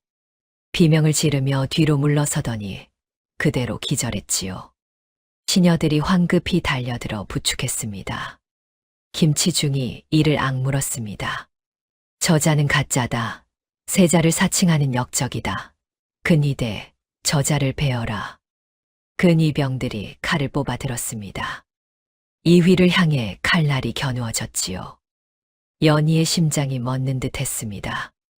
이휘가 품에서 옥패를 꺼냈습니다. 용문양이 새겨진 세자의 증표였지요. 그것을 높이 들어 올리더니 바닥에 내리꽂았습니다. 쨍 소리와 함께 옥패가 바닥에 박혔습니다. 용문양이 촛불 아래 번뜩였지요. 이것이 가짜란 말이냐. 세자의 증표를 눈앞에 두고도 칼을 들이미는 자, 그자야말로 역적이 아니더냐. 이휘의 목소리가 어전에 울려 퍼졌습니다. 위엄이 서린 목소리에 근위병들이 주춤거렸지요. 칼을 든 손이 떨리고 있었습니다. 왕이 용상에서 몸을 일으켰습니다. 떨리는 다리로 이휘에게 다가갔지요. 휘야, 정녕 네가 맞느냐? 살아있었느냐? 예, 아바마마. 불효자가 살아 돌아왔습니다. 왕의 눈에서 눈물이 흘러내렸습니다. 아들의 손을 잡고 부들부들 떨었지요. 내 아들이 살아있구나 하늘이 우리 조선을 버리지 않았구나. 김치중의 얼굴이 일그러졌습니다. 계획이 틀어지고 있었지요. 그의 눈이 연희에게 향했습니다. 살기가 번뜩였습니다. 이휘가 연희를 향해 고개를 끄덕였습니다. 연희가 서찰과 장부를 왕에게 올렸지요. 전하, 이것이 좌의정의 역모를 증명하는 증거요입니다. 세자씨의 명령서와 매물장부가 여기 있사옵니다. 왕이 서찰을 받아들었습니다. 읽어 내려가던 그의 얼굴이 점점 굳어졌지요. 김치중, 이것이 무엇이냐? 김치중이 억지로 웃음을 지었습니다. 전하, 그것은 위조된 것이옵니다. 저 여인이 꾸며낸 거짓이옵니다. 거짓이라고? 여기에 찍힌 내 직인이 거짓이란 말이냐? 왕의 목소리가 높아졌습니다. 이휘가 앞으로 나섰지요. 아바마마, 좌의정의 죄는 이것뿐이 아닙니다. 궁궐 내부에 사병을 심어두었고 가짜 세자를 세워 보위를 찬탈하려 했습니다. 어전이 술렁거렸습니다. 대신들의 얼굴이 창백해졌지요. 김치중 편에 섰던 자들이 슬금슬금 뒤로 물러났습니다. 김치중의 눈이 이리저리 굴러갔습니다. 궁지에 몰렸다는 것을 깨달은 것이지요. 그의 손이 소매 안으로 들어갔습니다. 이휘의 눈이 그것을 포착했습니다. 김치중이 무언가를 꺼내려 하고 있었지요. 조심하시오. 이휘가 연희를 뒤로 밀치며 외쳤습니다. 김치중이 소매에서 작은 호루라기를 꺼내 입에 대었지요. 날카로운 소리가 어전에 울려 퍼졌습니다. 그 순간 어전의 문이 열리며 검은 옷을 입은 무리가 쏟아져 들어왔습니다. 김치중이 숨겨두었던 사병들이었지요. 칼을 뽑아든 그들이 어전을 에워쌌습니다. 김치중이 미친 듯이 웃었습니다. 너희들이 증거를 가져왔다고? 좋다. 그럼 그 증거와 함께 이 자리에서 모두 죽어라. 이휘가 낡은 검집에서 장검을 뽑아 들었습니다. 칼날이 촛불 아래 번뜩였지요. 그 눈빛이 차갑게 가라앉아 있었습니다. 연희는 품에서 은장도를 꺼내 들었습니다. 손이 떨렸지만 물러설 곳은 없었지요. 어전 안에 칼날이 부딪히는 소리가 울려 퍼졌습니다. 피바람이 불기 시작한 것이지요. 그때 어전 뒤편에서 묵직한 발걸음 소리가 들려왔습니다. 돌아보니 곰처럼 거대한 체구의 사내가 서 있었습니다. 흉터 가득한 손에 묵직한 벼른검을 들고 있었지요. 박달이었습니다. 이휘의 눈이 커졌습니다. 연희의 손이 떨렸지요. 영모 서찰에 이름이 적혀있던 자, 세자의 충복이라 알려진 그 자가 대체 어느 편이란 말입니까? 박달의 시선이 이휘를 향했습니다. 그 눈에 비친 것은 살기가 아니었지요. 무언가 깊은 감정이 스쳐 지나갔습니다. 저하, 늦어서 죄송합니다. 박달이 무릎을 꿇었습니다. 그리고 칼끝을 김치중의 사병들에게 돌렸지요. 이 목숨, 저하를 지키는데 바치겠습니다. 이휘의 입꼬리가 살짝 올라갔습니다. 오랜 충복이 돌아온 것이지요. 늦었지만 용서하마. 함께 싸우자. 박달이 고개를 끄덕이며 일어섰습니다. 거대한 체구가 이휘의 앞을 가로막았지요. 어전 안에 긴장감이 감돌았습니다. 한쪽에는 김치중의 사병들이, 다른 한쪽에는 이휘와 박달이 서 있었습니다.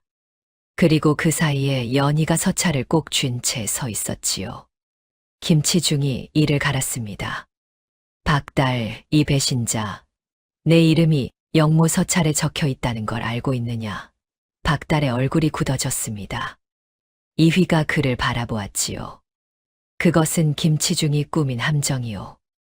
박달의 인장을 위조하여 영모에 끌어들이려 한 것이요. 연희의 눈이 커졌습니다. 그제야 모든 것이 이해되었지요. 박달은 배신자가 아니었습니다. 김치중에게 누명을 쓴 것이었습니다. 왕이 떨리는 목소리로 외쳤습니다. 근위대 당장 저 역적을 잡아라. 좌의정 김치중을 체포하라. 근위병들이 움직였습니다. 허나 김치중의 사병들이 먼저 칼을 휘둘렀지요. 어전 안에 피가 튀었습니다. 대전의 혈투가 시작된 것이었습니다. 그리고 그 한가운데 이휘와 연희, 박달이 서 있었지요. 보좌 뒤편에서 어린 원자가 떨고 있는 것이 보였습니다. 이휘의 동생, 아직 10살도 되지 않은 어린 왕자였지요. 이휘의 눈빛이 그 아이를 향했습니다. 지켜야 할 것이 있었습니다. 이 나라와 백성, 그리고 곁에 선 이 여인을. 이휘의 손에 힘이 들어갔지요. 최후의 싸움이 시작되려 하고 있었습니다. 어전하는 순식간에 아수라장이 되었습니다. 김치중의 사병들이 칼을 휘두르며 달려들었고 근이병들이 그에 맞서 검을 뽑아들었지요. 비명과 쇳소리가 뒤엉켜 귀를 찢었습니다. 이휘가 장검을 휘둘렀습니다. 섬광 같은 검로가 어둠을 갈랐고 달려드는 사병 둘이 피를 뿜으며 쓰러졌지요. 그 움직임이 물 흐르듯 자연스러웠습니다. 병색이 완전히 가시지 않았건만 검을 든 그의 모습은 여전히 맹렬했습니다. 박달이 이휘의 옆을 지켰습니다. 거대한 체구가 방패처럼 앞을 가로막았고 묵직한 벼른검이 적들을 쓸어냈지요. 한 번 휘두를 때마다 서너 명이 나가떨어졌습니다. 저하, 뒤를 맡기시오. 박달이 외쳤습니다. 이휘가 고개를 끄덕이며 앞으로 나아갔지요. 목표는 김치중이었습니다. 연희는 왕의 곁에 서서 서찰과 장부를 지키고 있었습니다. 은장도를 움켜쥔 손이 떨렸지만 물러서지 않았지요. 시녀들이 비명을 지르며 도망치는 가운데 연희만이 굳건히 자리를 지켰습니다. 전하, 이쪽으로 피하시옵소서. 연희가 왕을 보좌 뒤로 이끌었습니다. 어린 원자가 거기서 떨고 있었지요. 연희가 아이의 손을 잡았습니다. 괜찮아요. 제가 지켜드릴게요. 아이의 눈에 눈물이 고여 있었습니다. 허나 연희의 손을 잡자 조금 진정되는 듯 했지요. 김치중은 대신들 뒤에 숨어 소리를 질러대고 있었습니다. 뭘 하느냐, 저자들을 당장 죽여라, 세자를 베어라. 사병들이 더욱 맹렬하게 달려들었습니다. 근이병들이 하나둘 쓰러지기 시작했지요. 수적으로 밀리고 있었습니다. 이휘의 이마에 땀이 흘러내렸습니다. 아직 완전히 회복되지 않은 몸이 비명을 질렀지요. 허나 멈출 수 없었습니다. 칼을 휘두르고 또 휘둘렀습니다. 그때 대전의 촛불이 하나씩 꺼지기 시작했습니다. 누군가 일부러 끄고 있는 것이었지요. 어둠이 내려앉자 혼란은 더욱 심해졌습니다. 불을 밝혀라. 당장 불을 밝혀. 김치중이 고함을 질렀습니다. 허나 아무도 움직이지 못했지요. 어둠 속에서 칼날이 번뜩이고 비명이 터져 나왔습니다. 이휘의 눈이 어둠에 익숙해졌습니다. 오랜 무의 수련이 빛을 발하는 순간이었지요. 어둠 속에서도 적의 움직임이 보였습니다. 숨소리와 발소리만으로 위치를 파악할 수 있었지요. 검이 허공을 갈랐습니다. 비명과 함께 사병들이 쓰러졌지요. 이휘가 김치중을 향해 다가갔습니다. 좌이정, 더 이상 도망칠 곳은 없소. 김치중의 목소리가 어둠 속에서 떨렸습니다. 내 이놈, 감히 나를, 역적은 바로 당신이요. 보좌를 위해 백성의 고혈을 짜내고 세자를 시해하려 한 죄, 죽음으로 씻으시오. 이휘가 칼을 들어 올렸습니다. 그 순간 어둠 속에서 칼날이 번뜩였지요. 김치중의 호위무사가 이휘를 향해 검을 찔러 넣었습니다. 저하, 박달이 고함을 지르며 달려들었습니다. 거대한 몸이 이휘와 칼날 사이에 끼어들었지요. 퍽 하는 소리와 함께 칼이 박달의 등에 박혔습니다. 박달이 비틀거렸습니다. 허나 쓰러지지 않았지요. 오히려 몸을 돌려 호위무사의 목을 베어버렸습니다. 저하, 괜찮으시오. 피가 등에서 흘러내렸지만 박달은 여전히 서 있었습니다. 이휘의 얼굴이 일그러졌지요. 박달, 이 바보 같은 놈아. 허허, 저하를 지키는 게 제 일 아니겠습니까? 걱정 마시오. 아직 죽지 않았소. 박달이 웃었습니다. 허나 그 웃음이 점점 흐려지고 있었지요. 피를 너무 많이 흘리고 있었습니다. 그때 연희의 목소리가 들려왔습니다. 여기요. 연희가 촛대를 들어 올렸습니다. 불이 붙은 촛대를 김치중이 숨어있는 휘장 쪽으로 던졌지요. 비단 휘장에 불이 붙었습니다. 불꽃이 활활 타오르며 대전을 밝혔습니다. 어둠이 걷히자 상황이 드러났습니다. 김치중의 사병들은 대부분 쓰러져 있었고 남은 자들도 기세가 꺾여 있었지요. 김치중은 휘장 뒤에서 벌벌 떨고 있었습니다. 이휘가 김치중에게 다가갔습니다. 칼끝이 김치중의 목에 닿았지요. 좌상, 이제 끝이요. 김치중의 얼굴이 일그러졌습니다. 두려움과 분노가 뒤섞인 표정이었지요. 끝이라고? 나를 죽여도 끝이 아니다. 내 뒤에는 더 큰 세력이 있다. 이휘의 눈이 가늘어졌습니다. 더 큰 세력이라고? 연희가 서찰을 들고 다가왔습니다. 그녀의 목소리가 대전에 울려 퍼졌지요. 말은 속여도 이 죽은 자들의 피가 묻은 서신은 속이지 못합니다. 좌상, 이것이 당신의 충심입니까? 김치중이 이를 갈았습니다. 가련한 계집의 현올림의 나라가 흔들리다니 내년이 뭘 안다고 저는 압니다. 당신이 어떤 짓을 해왔는지, 얼마나 많은 백성의 피를 빨아왔는지 이 장부에 다 적혀 있습니다. 연희가 장부를 펼쳐 보였습니다. 뇌물 목록, 상납 품목, 날짜까지 빼곡히 적혀 있었지요. 대신들이 웅성거렸습니다. 그 중에는 김치중에게 뇌물을 바친 자들도 있었지요. 저것은 위조된 것이다. 김치중이 발악했습니다. 허나 아무도 귀 기울이지 않았지요. 왕이 떨리는 발걸음으로 앞으로 나섰습니다. 김치중, 짐이 널 믿었거늘 이런 배신을 하다니. 내 죄는 10,000번 죽어도 모자라다. 전하, 저는 결코, 닥쳐라. 왕의 목소리가 대전을 울렸습니다. 늙고 병약했던 왕의 눈에 불꽃이 타올랐지요. 근이대, 저 역적을 잡아라. 가문의 씨를 말리고 그 죄를 엄히 물을 것이다. 근이병들이 김치중을 둘러쌌습니다. 김치중이 발버둥 쳤지만 소용없었지요. 손이 묶이고 무릎이 꺾였습니다. 그때 박달이 무릎을 꿇으며 쓰러졌습니다. 이휘가 달려가 그를 부축했지요. 박달, 정신 차려.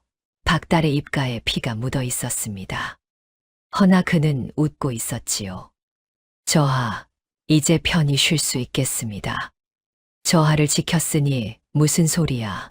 아직 죽으면 안 돼. 어이를 불러라. 당장 어이를. 이휘가 고함을 질렀습니다. 허나 박달의 눈이 점점 감기고 있었지요. 저하, 좋은 왕이 되십시오. 백성을 사랑하는 왕이 박달의 손이 축 늘어졌습니다. 눈이 완전히 감겼지요. 이휘가 그를 끌어안고 부르짖었습니다. 박달, 박달아. 대전의 침묵이 내려앉았습니다.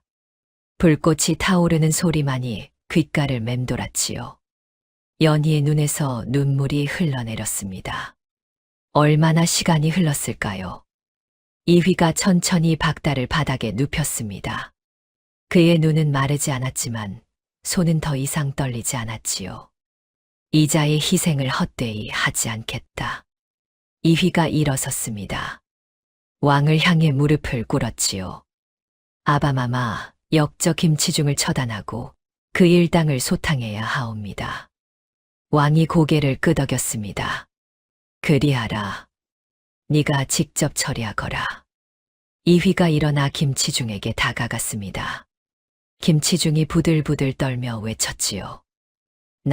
나를 죽여도 소용없다. 내 배후에는 배후가 누구든 상관없소. 당신의 죄는 당신이 지는 거요. 이휘가 칼을 들어 올렸습니다. 김치중의 비명이 터져 나왔지요. 허나 칼은 떨어지지 않았습니다. 죽이지는 않겠소. 백성들 앞에서 공개 처형을 받게 하겠소. 당신이 저지른 죄를 온 나라가 알게 될 것이오. 김치중의 얼굴이 창백해졌습니다. 공개 처형이라니 그것은 죽음보다 치욕스러운 일이었지요. 근이병들이 김치중을 끌고 나갔습니다. 대전에는 피 냄새와 연기가 자욱했지요.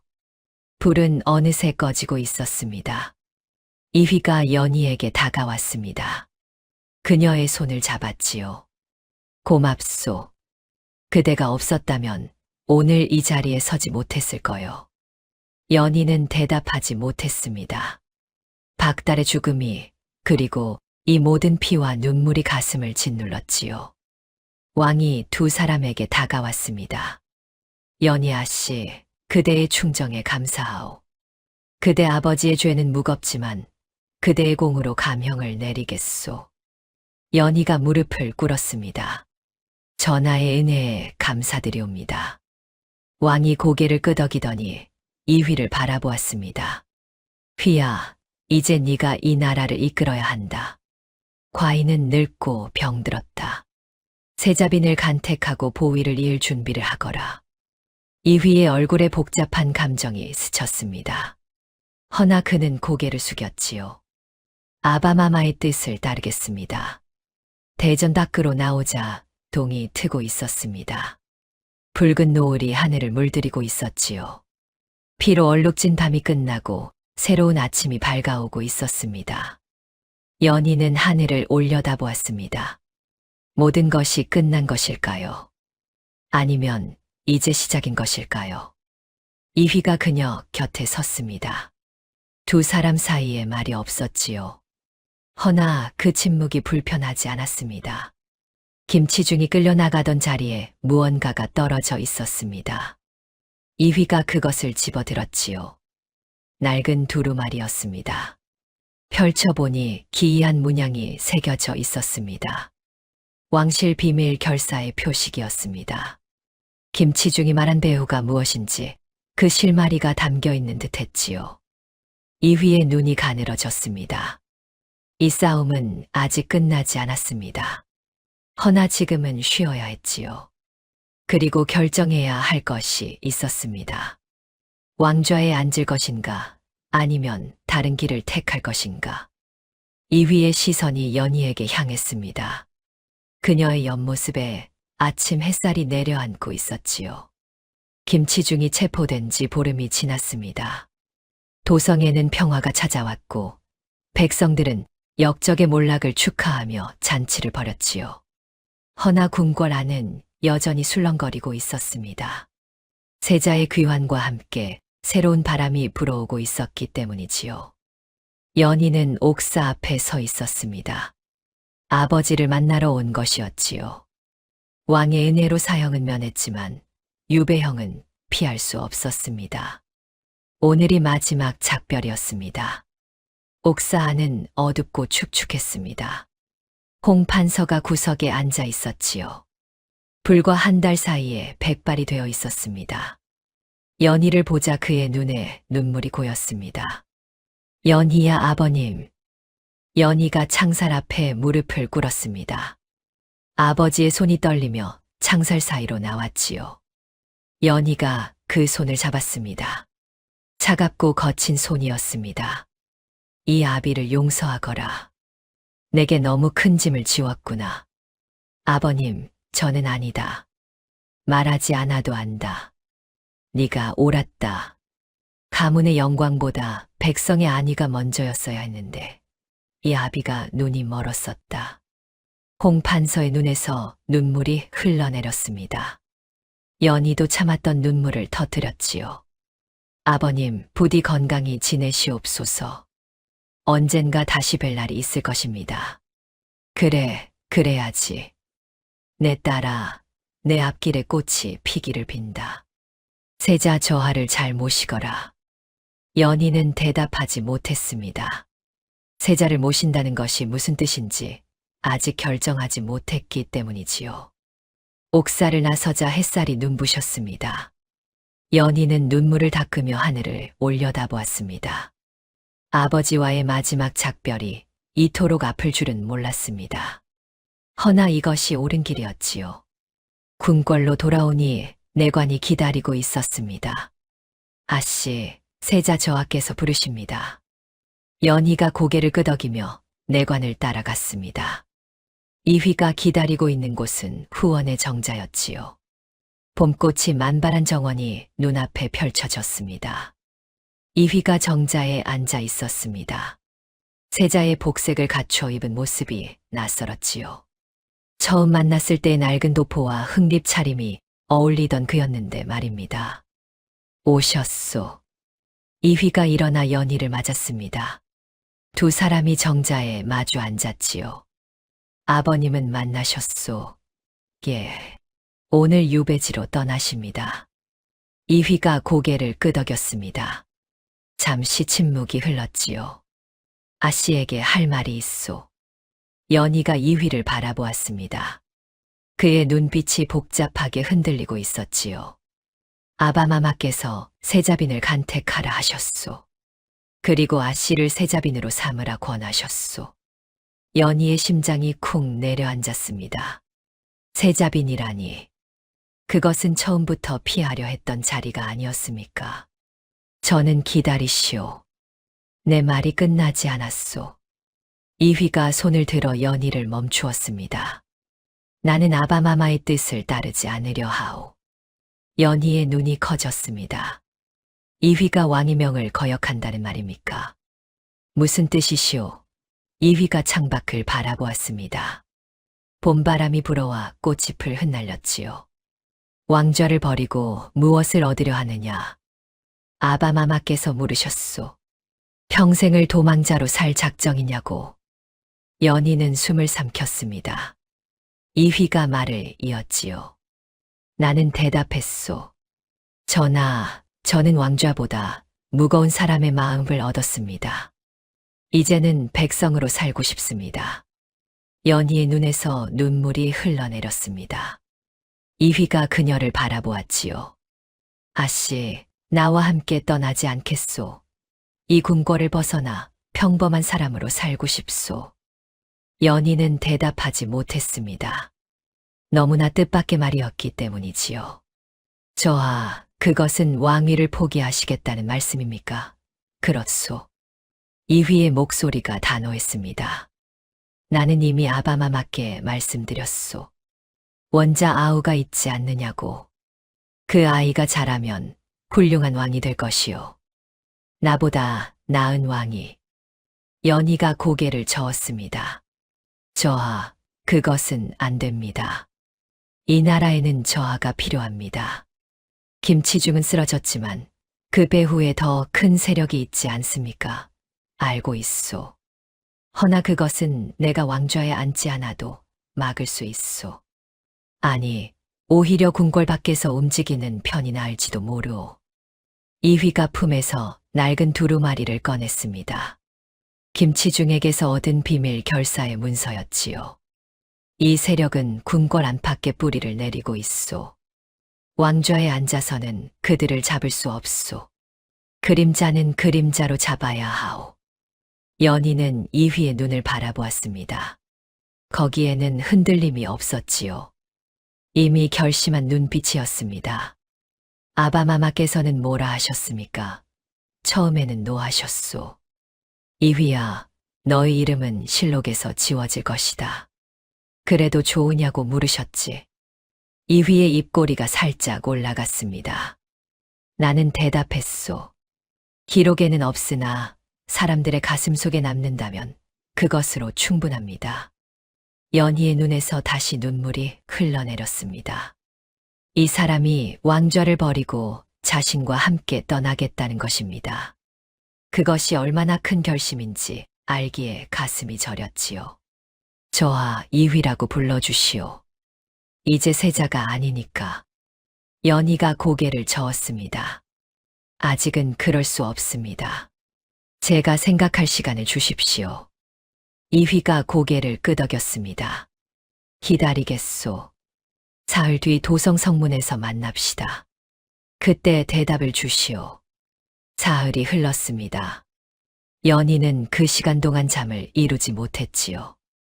이휘와 함께 떠난다는 것, 그것은 모든 것을 버린다는 뜻이었습니다. 신분도 가문도 지금까지의 삶도. 허나 돌아보면 지금까지의 삶이 무엇이었습니까? 세자빈 후보로 간택되어 원하지 않는 삶을 살 뻔했고 아버지의 역모를 막기 위해 모든 것을 걸어야 했지요. 그리고 그 과정에서 만난 사람이 있었습니다. 피투성이로 쓰러져 있던 산에 날카로운 눈빛과 무심한 말투 뒤에 따뜻한 마음을 숨기고 있던 그 사람. 연희는 품에서 옥비녀를 꺼냈습니다. 처음 도망칠 때 부러졌던 것이지요. 반쪽만 남은 비녀를 손에 쥐자 지난 날들이 주마등처럼 스쳐 지나갔습니다. 담장을 넘던 밤, 무덤가에서의 만남, 월향각에 긴박했던 순간들, 현감댁에서의 위장 부부 연기, 그리고 대전에서의 피바람까지. 그 모든 순간에 이휘가 있었습니다. 자신을 지켜주었고 함께 싸워주었지요. 그리고 이제 함께 떠나자고 말하고 있었습니다. 연희는 결심했습니다. 사흘째 되던 날, 해가 지기 시작할 무렵이었습니다. 도성 성문 앞에 두 사람이 서 있었지요. 이휘는 처음 만났을 때처럼 낡은 도포와 흙잎 차림이었습니다. 연희도 수수한 저고리와 치마를 입고 있었지요. 두 사람은 서로를 바라보았습니다. 말이 필요 없었지요. 연희가 먼저 입을 열었습니다. 가겠습니다. 함께. 이휘의 눈에 무언가가 번뜩였습니다. 기쁨인지 안도인지 알 수 없었지요. 후회하지 않겠소. 후회할 시간에 앞으로 나아가겠습니다. 이휘가 손을 내밀었습니다. 연희가 그 손을 잡았지요. 거칠지만 따뜻한 손이었습니다. 두 사람은 성문을 나섰습니다. 뒤를 돌아보지 않았지요. 앞에는 넓은 들판이 펼쳐져 있었고 석양이 그 위로 쏟아지고 있었습니다. 걸음을 옮기며 연희가 품에서 부러진 옥비녀를 꺼냈습니다. 한참을 바라보다 손을 펼쳤지요. 비녀가 바람에 날려 들판으로 떨어졌습니다. 이휘도 품에서 무언가를 꺼냈습니다. 세자의 저고리였지요. 화려한 비단에 용문양이 수놓아진 것이었습니다. 이휘가 그것을 바닥에 내려놓았습니다. 불을 붙이겠소. 연희가 고개를 끄덕였습니다. 이휘가 부싯돌을 꺼내 불을 붙였지요. 화려한 저고리가 불길에 휩싸였습니다. 용문양이 타오르며 재가 되어 흩어졌지요. 두 사람은 그 광경을 지켜보았습니다. 세자 이휘는 사라지고 그저 이름 없는 사내 하나가 남았습니다. 호패도 버려야겠군요. 연희가 허리춤에서 호패를 꺼냈습니다. 이휘도 자신의 호패를 꺼냈지요. 두 사람이 강가로 걸어갔습니다. 강물이 석양빛에 물들어 붉게 빛나고 있었지요. 연희가 먼저 호패를 던졌습니다. 첨벙 소리와 함께 호패가 물속으로 사라졌지요. 이휘도 자신의 호패를 던졌습니다. 이제 우리는 아무것도 아니요. 이휘가 말했습니다. 연희가 고개를 저었지요. 아니요. 우리는 우리 자신이요. 이휘가 연희를 바라보았습니다. 그 눈에 웃음이 떠올랐지요. 처음 보는 웃음이었습니다.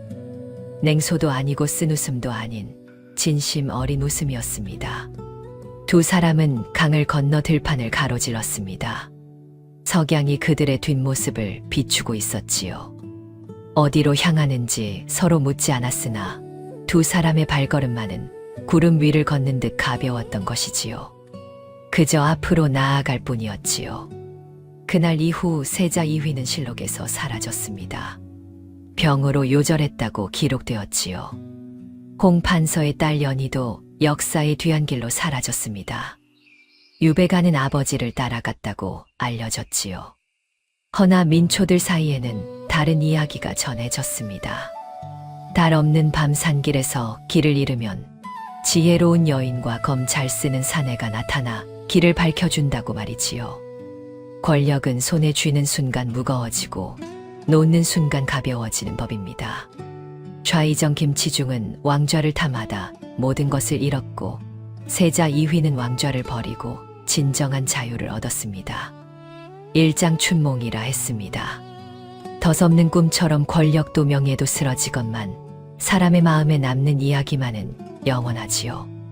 달 없는 밤 산길에서 길을 잃으면 지혜로운 여인과 검 잘 쓰는 사내가 나타난다는 전설처럼 기록에는 없으나 오늘의 이야기가 당신의 마음에 남는 작은 울림이 되었기를 바랍니다. 아이구야, 이야기 한 판 끝났네 글려. 마음에 닮았거든 구독, 신났거든 좋아요. 그리고 느낀 점은 댓글로 꼭 남겨주시고 다음 판은 더 신명나게 풀어드리리다. 복 받으이소.